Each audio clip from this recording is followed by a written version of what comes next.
सातारा शहराच्या मध्यवर्ती ठिकाणी राधिका रोडजवळ यशवंत हॉस्पिटल समोर लक्झरियस 2 BHK आणि 2.5 BHK फ्लॅटचा प्रकल्प प्राची इलाइट आणि याचे विकासक आहेत रणजित उत्तेकर अँड असोसिएट्स.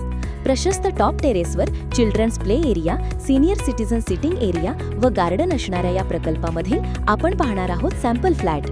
हॉलमध्ये LED लाईटसह POP false ceiling, Italian marble flooring tiles, smart video door phone, designer kitchen trolleys, solar water heating system, प्रशस्त ड्राय बाल्कनी, सर्व फ्लॅट धारकांसाठी EV चार्जिंग पॉइंटसह स्वतंत्र कवर्ड कार पार्किंग, बॅटरी बॅकअपसह ब्रँडेड ग्लास डोअर लिफ्ट आणि इतर सर्व standard amenities असणारा प्राची इलाइट हा प्रकल्प ST स्टँड, पोवई नाका आणि राजवाडा या मुख्य ठिकाणांच्या मध्यवर्ती आहे. या प्रकल्पाची संपूर्ण आखणी ही वास्तुशास्त्रानुसार केलेली आहे आणि लवकरच पजेशन देण्यात येणार आहे. अधिक माहितीसाठी दिलेल्या नंबरवर संपर्क साधा.